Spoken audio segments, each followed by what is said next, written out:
has the word.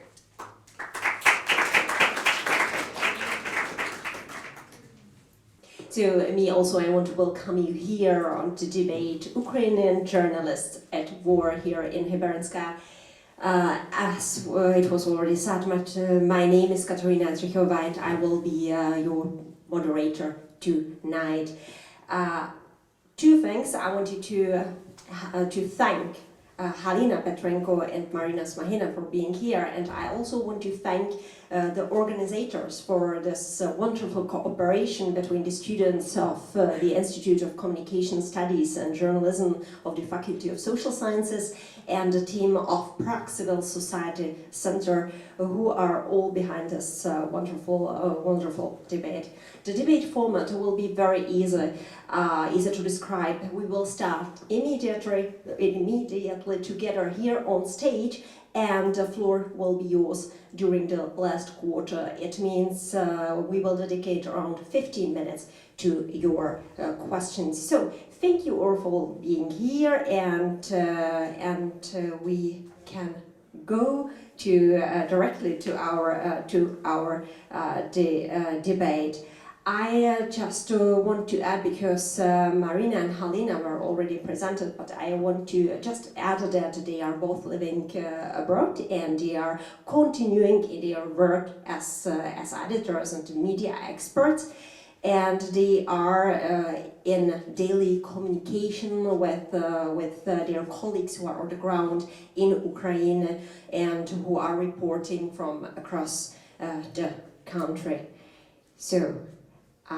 February 24 this year, 2022. It was the day when everything changed for Ukraine, for Europe, and simply for the whole world. Where have you been this day, and what did you expect? Oh, well, okay, personally for me, the 24th was a very, well, probably it wasn't only for me, it was a very strange and I'd say scary day. For me, it was even stranger, probably because on 23rd I returned to Kyiv from a trip abroad, and while there were tension in the air, we didn't actually expect such a huge thing to happen exactly on that day, at least. So yeah, it was shocking. Even though we kind of expected it to wake up to the news.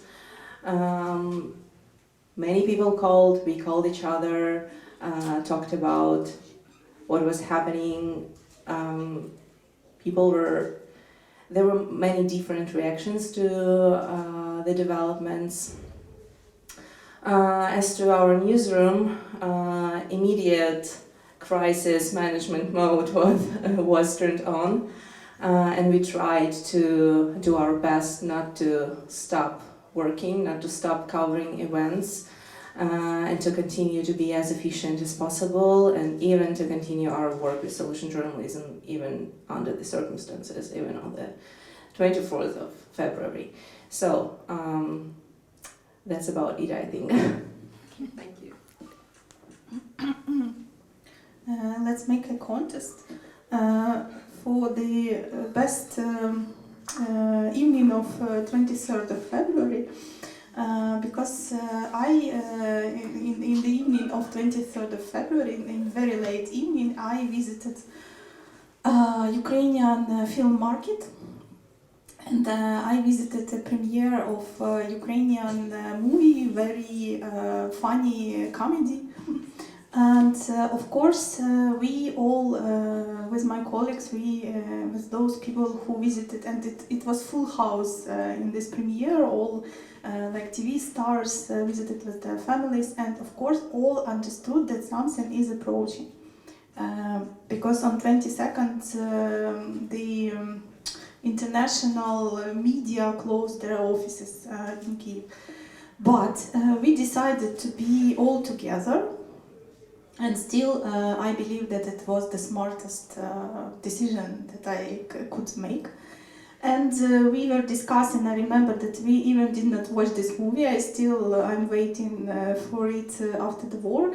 to see, but we were discussing the Berlin as a city which was divided during the war, and the consequences of great war, of terrible war for such a wonderful city.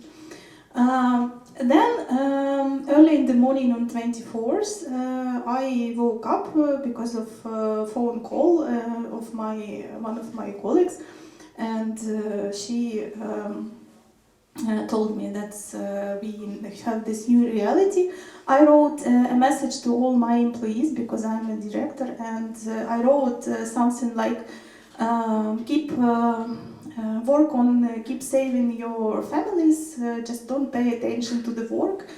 But they continued work, so we not only NGO, we also run our own media with newsfeed, and we work sometimes 24/7, and people continued working, and they just didn't stop even for a day.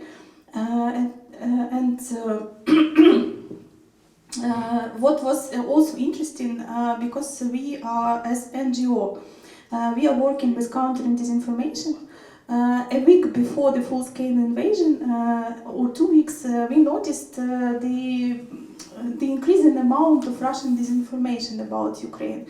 And we noticed that our colleagues from different NGOs in our sphere started to debunk these messages, and we also started to debunk these messages, and we decided to launch sort of, because we are media, we decided to launch sort of aggregator for all these debunking efforts, not to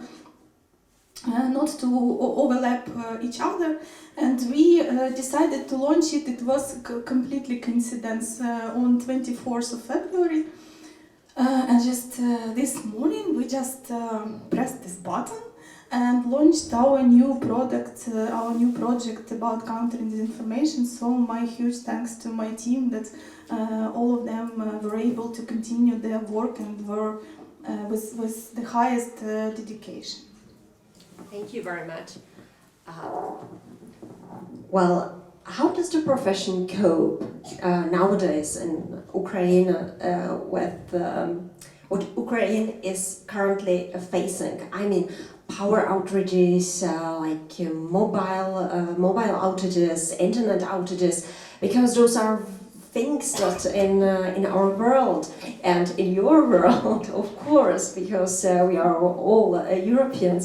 Those are things that are the basic tools for the journalism. So how can you work when you are not sure if you will have the electricity? Yeah, well, at first it seemed impossible to us as well, but as we can see, Ukrainians keep working in many different spheres, and media is not an exception. For us at Rubryka, we are trying our best, even though part of our, most of our team is still in Ukraine, to cover the events and to be on the ground. They managed to get everything done and even more. When the power outages just started, it has been hard to accommodate to the new circumstances, but over time we found some solutions. They're not perfect, but they work. Many of our journalists continue working in co-working spaces, which do have generators and Starlinks to have an internet connection. Those who are unable to do that, we try to secure them with the really powerful power banks and these big accumulators, EcoFlow, Pleiadi. There are many different things. They're basically like big power bank with sockets in them. So we try to secure them at least with some of electricity, some of power. As to the mobile connection and the internet connection, of course, it's challenging sometimes, but so far we've been coping. Once the electricity comes back, the connection comes back as well, and that's when most of our work gets done. I noticed that we managed to do more in less time, so It's like acclimatization only to the new reality of time management. Among other things is that some members of our team are abroad, and when there are like many other members of our team are without electricity, those who are abroad can help them out, get some work done instead of them. It's not ideal, but it's working, and we are doing our best to continue doing so. Everything we can under the circumstances. I'd like to add. Yes, we are doing same as my colleague described, but as we realized, this problem with electricity and internet connection has another side, which we did not predict it. Because when we were doing our contingency planning, we were working on how we can produce our content if you have lack of electricity or internet connection. But there is another side of this coin. It's about our audience. Who will consume our content if our audience has problems with electricity and internet connection? And we see this discussion inside the Ukrainian media community. All my colleagues are discussing in which formats we can repack our content to deliver it to people who feel this deficit and can consume. We all understand that heavy video files of TV stations and YouTube, they could have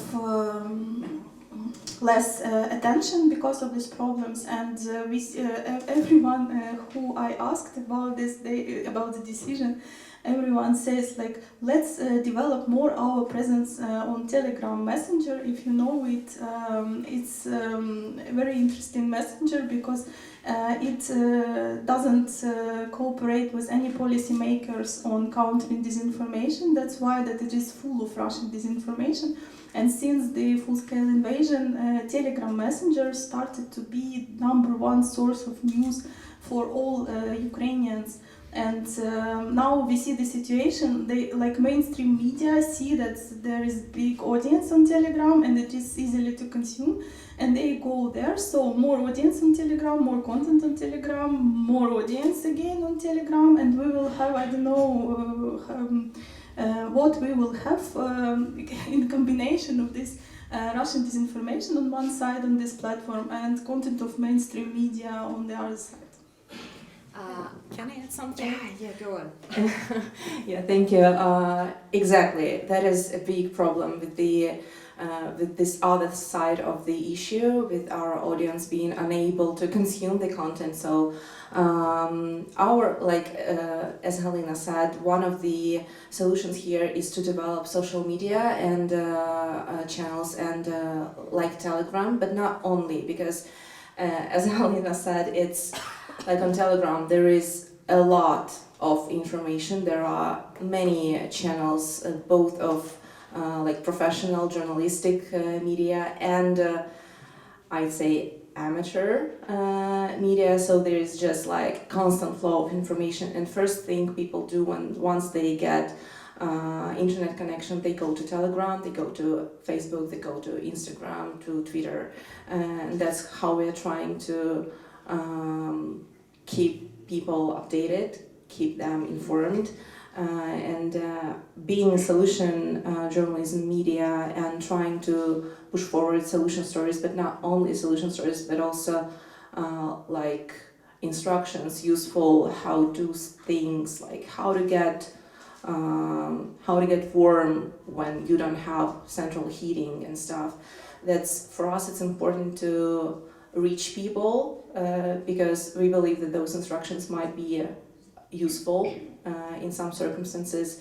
But another thing that may be useful for Ukrainian media and us as well is trying to reach other audiences too. So while Ukrainians can't consume content English-speaking audience can. And via this channel, this media channel, we can keep the world informed of what is going on in Ukraine. Like if there is a blackout, who's gonna tell the world about it? What's happening? How people are coping and stuff.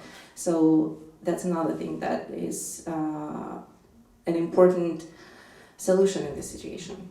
Galina, how important was it for you to have the contacts abroad? It's very important because we are before the majority of our funding comes from abroad because we are funded by international donors. Before the war, we had also very well developed commercial activities. We provided services of advertising because we are media, and also we provided services quite highly at quite high price of monitoring contents on demand, and now commercial activities have dropped dramatically together with the whole advertising market and with all commercial activities. So it is at least important for us to keep connection with international community to have this money, but not only, because I just came back from Brussels this week where I delivered speeches in the European Parliament and in the NATO headquarters, and also we, together with our MFA, we delivered our findings about the issues of disinformation, and also we delivered our demands to include in the sanctions package the ban of Russian TV channels, except of RT and Sputnik, you know, Первый канал and NTV, and several other TV channels continue are being broadcasting. So we are working very closely with international community.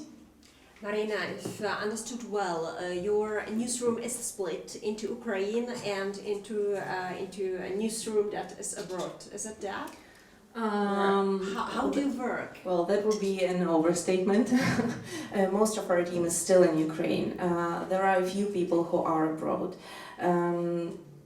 It works chaotically. It's a lot about managing chaos and working ad hoc. Unfortunately, the circumstances are like this. So when there is a real need to pick up people's work, people who are abroad do it.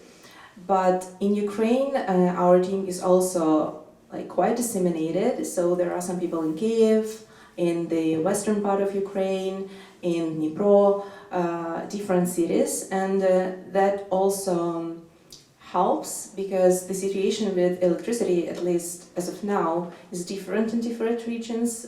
Some places are better than the others. Even in Kyiv, there are districts that are worse with the outages and those that are better, and the same is all over Ukraine.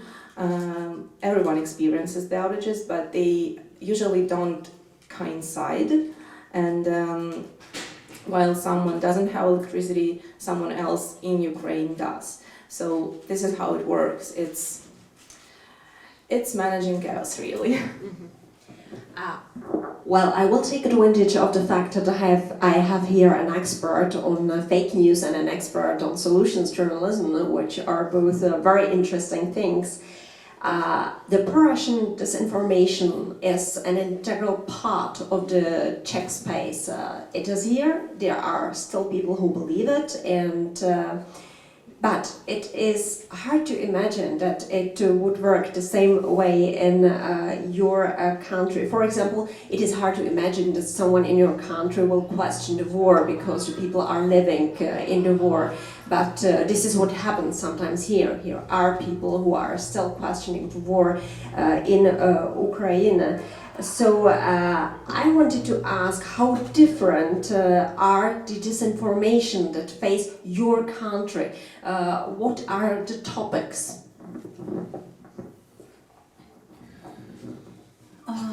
Russia is very active in spreading disinformation and covers, from my point of view, each and every topic, and even with different messages on each topic.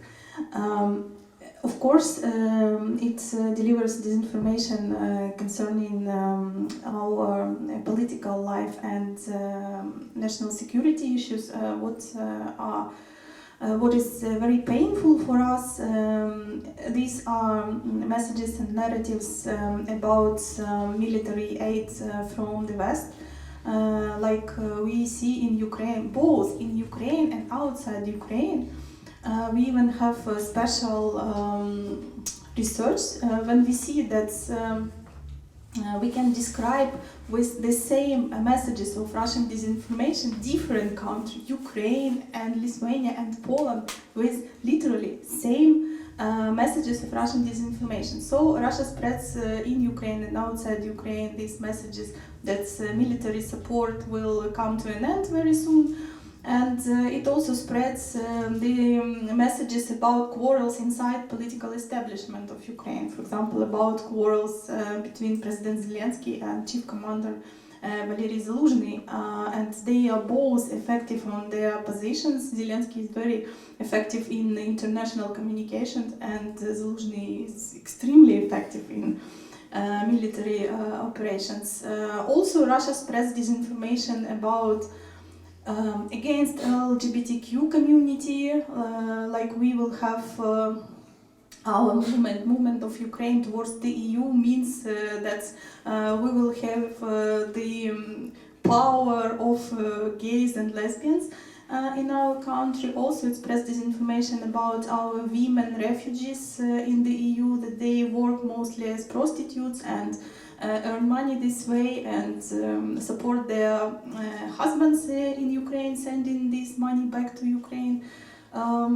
So many different topics, religious topics, also historical narratives. For example, we also see,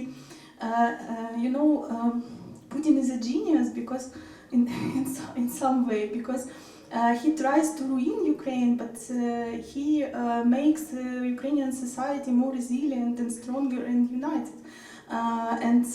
For example, we had, for many years, we had some historical quarrels between Ukraine and Poland. We have some difficult history pages between us.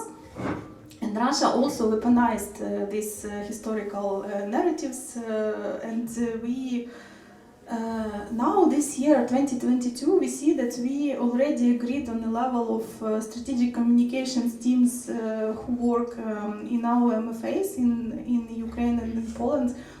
We really agreed on historical narratives, and we even created a policy paper on it. But also I see that Polish biggest TV company already has an intention to create a TV series together with Ukrainian biggest TV companies on our common history. So we will deliver all this common understanding of our history to broader audience, and we will be able just to make for Russia unable to weaponize finally our common history, and it will be easier for Ukraine, I think, to join the EU after war ends. And who is the most common target of the disinformation in Ukraine? Is there a specific group, like, I don't know, age group, or those living outside big cities or something like that? They target literally everyone. We are working on understanding who are the most vulnerable groups for Russian disinformation, and we see that, of course, classical groups, for example, senior people or LGBTQ community are vulnerable, but we see that unfortunately during this war, women in general are suffered more than men in this war conditions, because women should take care of senior members of their families, children, and so on. So they are suffering and they are attacking by Russia. And I guess they are spreading the disinformation mainly via social media. Is it this, or is there another way? Currently it's social media, because we closed our TV and radio space. Our government started since the full-scale invasion to broadcast. We call it United News Marathon. It means that all the biggest private TV channels and public broadcaster, they all together on 24/7 basis produce one by one several hours of content and broadcast it content all together. So we can switch on any TV channel in Ukraine and see the same news on it. So no Russian disinformation there. This is possible because of military, how to say, военный стан, я забыла. Martial law, yes. And online media, they are voluntarily joined this not marathon, but this joint understanding that it's needed to, for all of us, that we are citizens, that it's needed to be united just to have a victory and then to have internal quarrels after that. But also we are very close to pass the law on media, which will dramatically change, I think, the media sector, because it will be the first time in our history when not only TV and radio will be regulated in Ukraine, but also online media will be regulated somehow. We don't know how, because we read the first the text of this law after the first reading, but then they included more than 2,000 amendments to this law, so nobody understands what the final product we will have. So it's a long journey for you, yeah. Okay, Maryna, you are an expert in solutions journalism. What is the current goal of solutions journalism in Ukraine? Does it mean that you can also offer scenarios to partial problems related to the war? Yes and no. Yes, because we do try to find working instructions and how-tos and solutions for people to solve their problems here and now. And they might be small, like really step-by-step instructions for people to be able to deal with their day-to-day problems, but that is not essentially solution journalism. When it comes to solution journalism, when we are talking about the stories and cases of people finding efficient mechanisms of combating problems and facing challenges, we try to make a piece that would comprehend all of its sides, how it works, how it doesn't work, what should be done for it to work better, what are the results of the solution, etc. And now we are trying to focus on those stories that, of solutions that are combating the consequences of the war, that are trying to move as we go. For example, today I've already mentioned this story today to one of your students, the story about Rebuild Ukraine. It's an initiative that works with basically rebuilding buildings destroyed by Russia.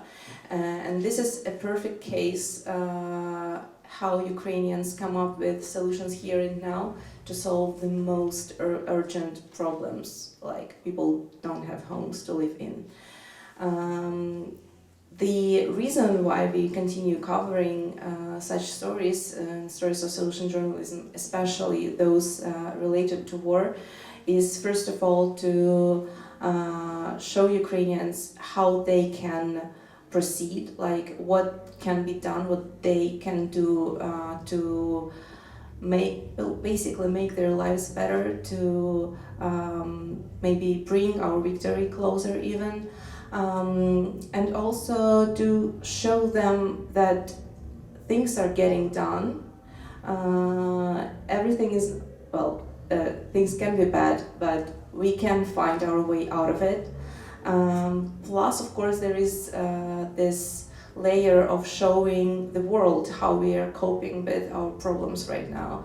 So to bring not only problems from Ukraine to the table, but also how we solve them. I love it. What are they doing there? Some concert, I guess. So Yeah, yeah, music something like in background. Okay, for this all you mentioned, I imagine you need experts, you need data, you need sources. How reachable is this all in a war zone? Well, in a war zone, I don't think it's very reachable. Like when we are talking about an actual front line, of course we can't go there and like record a story about something. It's not that easy. You have to have all sorts of permissions and stuff, and plus it's really dangerous. But Ukraine being a country at war, there are many places that are like you still can go there and write a story. Even like recently the occupied territories, like that story from Rebuild Ukraine. It's mostly they are working in the Chernihiv region, which was occupied by Russia in the beginning of the full like it wasn't occupied. Sorry, part of it was occupied. So there were hostilities in the beginning of the full-scale invasion, but then when that ended, even though there were still regular shellings, it was possible to go there and get those stories done. Another side of the of this issue of getting a hold of experts and like characters of the stories is the power outages and problems with the connection. But then again, the only thing that changes is how time consuming it can be. You can't reach anyone anytime anymore. But that is like we can cope with that, and I think that we do. And maybe does the current situation allow journalists to communicate with Ukrainian authorities? Because in general, I think they are overloaded with questions from the journalists from the whole world. And for example, your President Zelensky alone was, I can say the most requested interview guest across the world at one point. So how do you do that if you need someone? Well, usually we don't need President Zelensky for this sort of stuff. There are other members of the government who are also taken. Yeah, when we need some comments, like so far it hasn't been a huge problem. We just contact them, and usually it works out. And sometimes it takes longer due to like everything, but it's totally manageable. Mm-hmm. Halina, do you have the same experience with that? I would share with you insider information because not only Ukrainian journalists need to communicate to President Zelensky. President Zelensky also needs to communicate to Ukrainian journalists. And I may give you an example that a couple of months ago, so not very far back, President Zelensky had a meeting, for example, with the top managers of the biggest media companies, including public broadcaster and including the biggest private media, and he personally visited this meeting, and he was discussing the issues about this joint broadcasting of United Marathon, how to continue doing it, how to keep the attention of the audience to it. I think that they also, our authorities understand very well that people are shifting to Telegram and social media and so on. We have another problem, for example, sometimes our authorities, for example, Verkhovna Rada, which is our parliament, They use this pretext of security issues and do not invite journalists to the parliament when they have some hearings about important legislation, including this media law, because they say, no, we cannot announce the future meetings of the parliament because it is very dangerous, we could be shot. In this situation, we are able always to visit somehow, either visit the parliament, either join some Zoom meeting, or to have private then communication, for example, with the responsible member of parliament. But I think that it is possible for mainstream media, for those media who are who have the influence on the audience, and authorities understand it, because we just will write another case. We just will write that they we would criticize them. Thank you. Well, we were all hoping that this all will end fast, but it didn't. And how to deal with the fact that every single day you are covering the same topic, the war. Frankly, the monotony was irritating even to the Czech journalists. There were 2 years of COVID, and after that there were another topic, Ukraine. And I know even people who left media because it was already too much for them. It is just exhausting. So how do you feel this? We also had such a case of one of our journalists being too exhausted by everything that's been going on and thus leaving the media sphere. But for most of us, I'd say it isn't that much an issue. I think we adapted.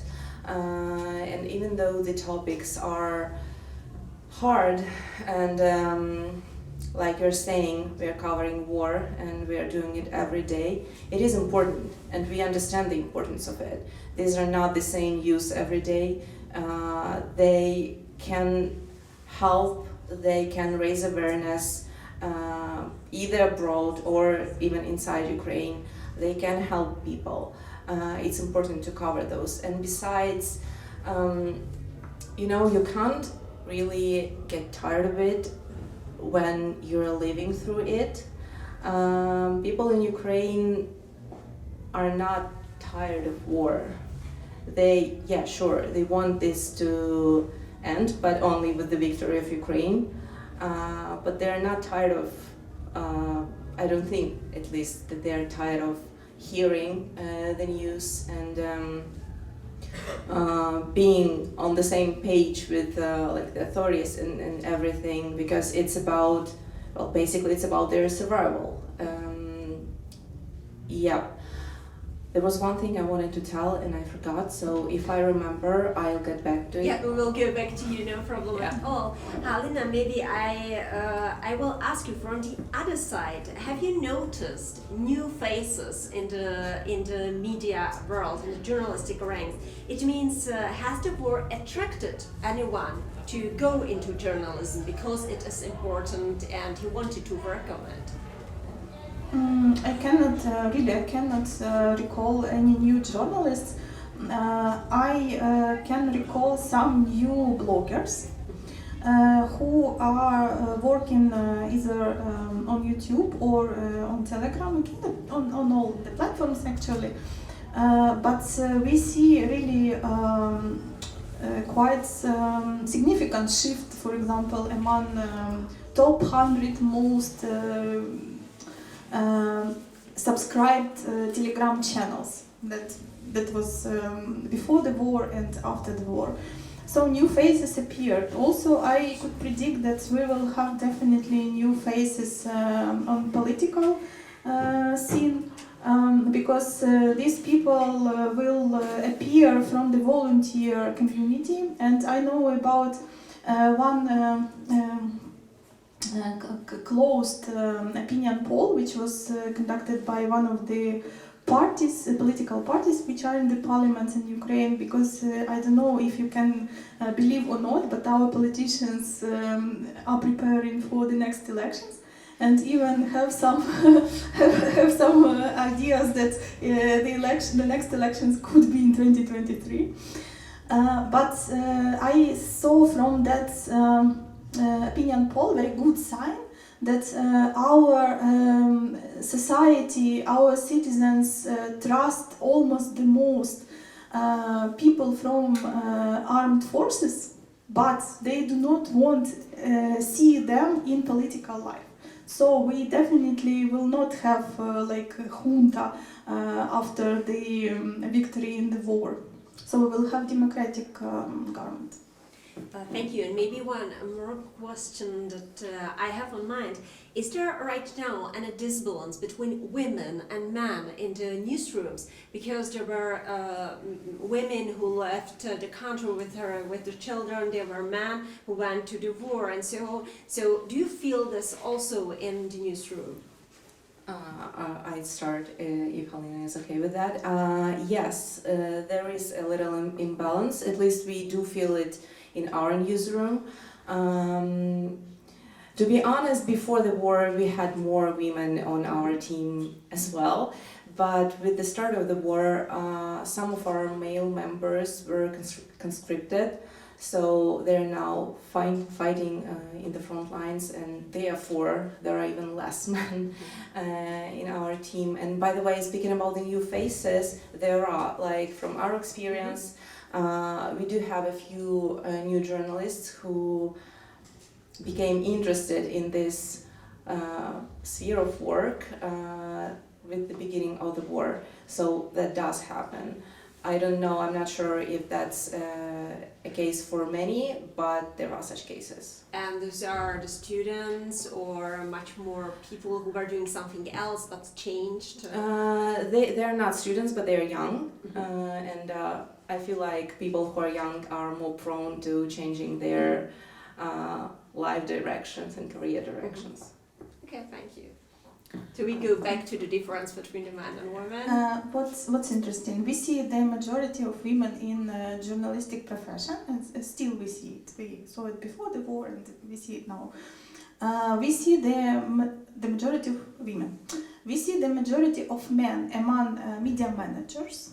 So this group of highly paid people who are decision makers, and we see the majority of men among those who are guests of on TV channels, who are experts, who are speakers on TV channels.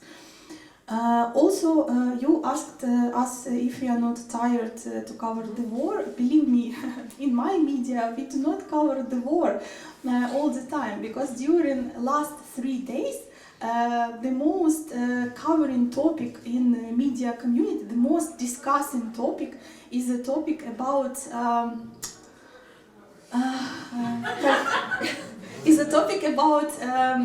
calendar. Can I say this word? Calendar. Yeah. About calendar, which was created by one of our TV channels, and all this calendar is about naked female journalists of this TV channel, and all our community is like full of discussion on this. Those activists who are always who are working with gender issues, they are discussing that this is misuse of the image of female body.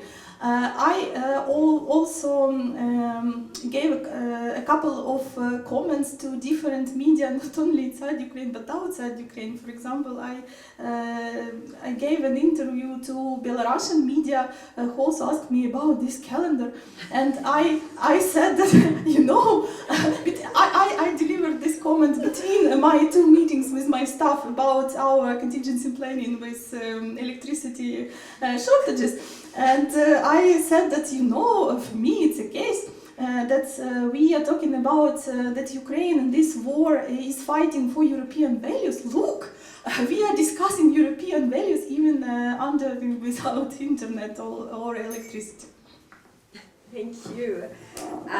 Well, if we imagine the end of the war, will the journalism in Ukraine will ever be the same again as before? It's a Wow. little philosophical question, of course, but That's a tough question. Well, I think we definitely will be more ready to crisis management and to changing our strategies.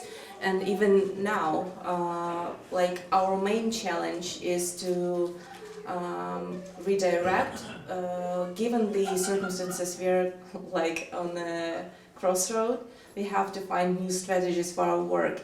And obviously after the war ends, we, and like many other media, will be already on this path, and will probably continue going this way.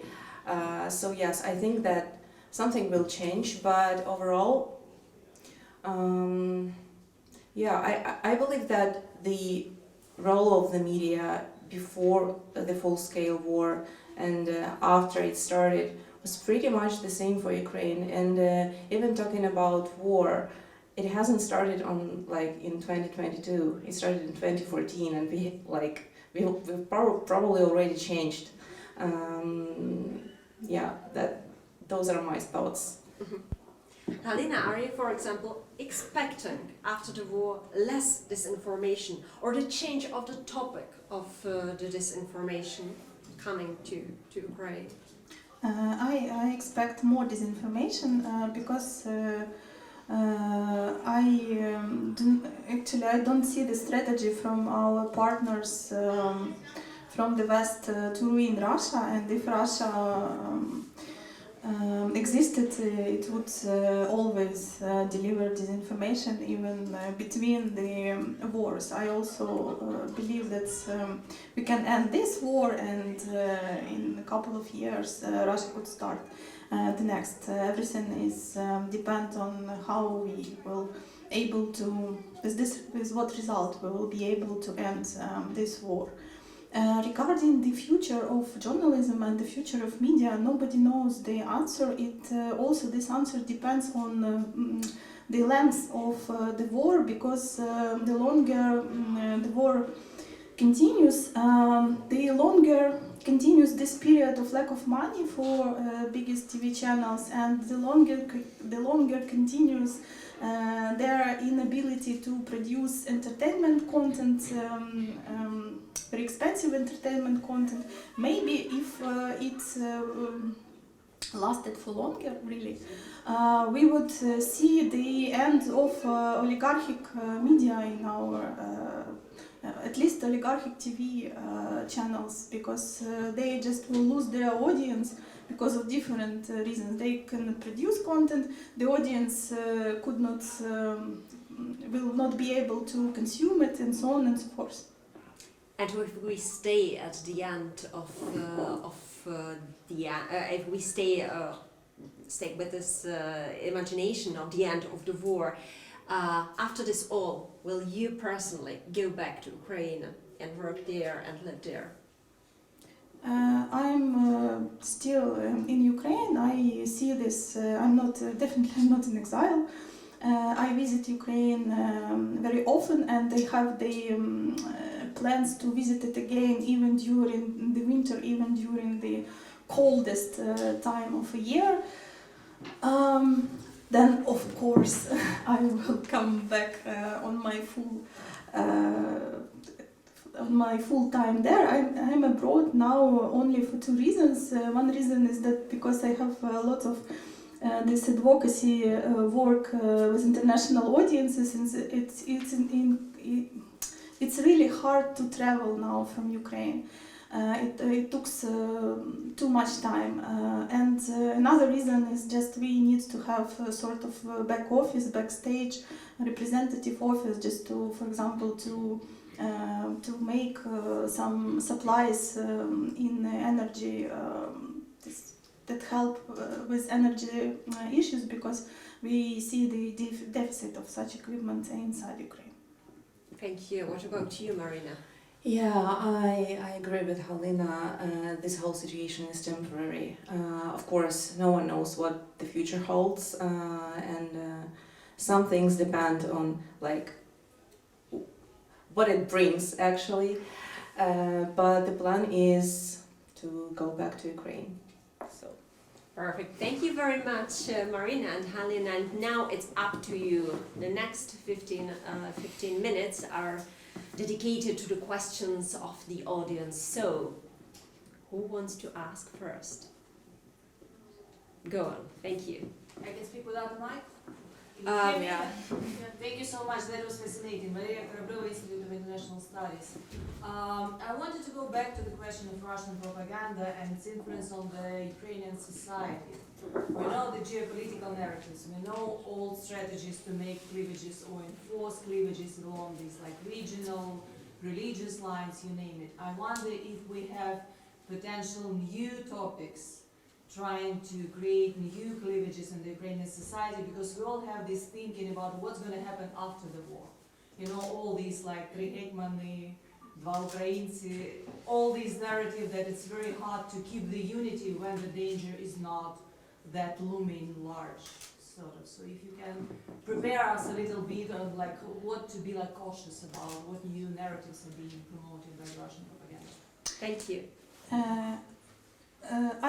My mindset is a bit different. My mindset about this future changes, shifts. Of course, they could be, but my position is that we need to develop rather different approaches to proactive strategic communication, and then to react on Russian new disinformation messages. What I mean, for example, Ukraine works very well with the politicians and with all stakeholders and with the societies on the West. But we, for many years, have been losing the communication with the global South, for example. And the global South does not understand this war, does not understand why it is, why it's needed to support it. It's like a fight between white people for them. So definitely our next shift in strategic communications, which we already see with our Stratcom teams, is work with global South. And let's see the exact messages. Let's see them. We will see, because we know how to monitor and we know how to react, how to make rapid response. Thank you very much. So, the next question. Maybe if I can, you bring up, excuse me, you bring up important topic of bringing news to the other groups outside of the Ukraine. Maybe I would like to ask how much Ukraine journalism try to work, of course, with Russian aliens, because that's also, of course, something which we had. That, for example, I mean, there was that story where there tries to connect Russian mothers with their sons sent to the front. So you mentioned the southern audience, so I would ask if there are some works in this prospect. You know, what's the relationship now of Ukraine journalism between the Russian, and try to bring some things to the Russian public as much as it's possible, of course. Yes, because we have, of course, lack of money, for example, for foreign broadcasting. That's why our state-owned foreign broadcaster is developed on the idea that it is fully Russian speaking. It invites former Russian hosts, and it invites, of course, speakers from Russia. They aim at Russian-speaking audience in different countries. I think that they are not very successful in delivering the contents to Russia itself, because Russia knows how to cut off everything. But they also are aiming at those Russian-speaking audience in different countries. What we see the lack we see no work of Ukrainian government in foreign broadcasting in other languages, in English and Spanish again, if we're talking about Global South and so on, in Chinese, in Indian. It's just because of lack of money, and this gap is covered by some private initiatives. For example, we have a media outlet, English-speaking media outlet, which is funded by money from their audience, and it was established by journalists themselves, and they are doing quite a good job. Thank you very much. So we have space for another question. We talked about a new law on media and is being reformed. I wanted to ask, could you elaborate on that? And don't you think, as a journalist, it is worrying that such law is being reformed in time of war, like during martial law? Like, wouldn't it be best to wait and reform it after in more debate? Because at this moment, maybe less debate is allowed. Not allowed, but just, prefer not to debate too much, maybe. So, how do you see it from a journalistic point of view? You talked about, some hurdles, some problems, some uncertainties. So, if you could elaborate on that. Yes, if we are talking about uncertainty, and if we would like to describe the ideal storm, so the ideal storm is when you have to work under war conditions and plus under new legislation, and to be prepared for the new legislation which you do not know what to expect from this legislation. But European Commission included the recommendation to adjust our media legislation to the EU media legislation in order to join to the EU. That's why our government and for our society it's very important to see this movement to the EU. That's why the government is doing very quick. The only one thing which is positive about it, I can say that we started developing this draft law in 2019, not during the war, so we had enough time to discuss, and we had enough time to understand all the positions. And for example, in 2019, it was very this draft law proposed to regulate not only online media but also bloggers and everything. And during those discussions, these strong demands were lifted, and now we understand that the regulation of online media could be, I hope, could be rather on voluntarily basis with some incentives to be registered, not order to be allowed to work, no, to be registered as online media just to have an opportunity, for example, to take part in the creation of some self-regulation bodies. Thank you very much. There's another question. Yeah, just so you can see me. I'm Jeremy Joker from Transition. So I just had a question, maybe a bit of a sensitive topic, but there's a tendency always, no matter what, for the media to kind of rally around the flag and support the authorities, right? You talked about the marathon broadcasting and so on.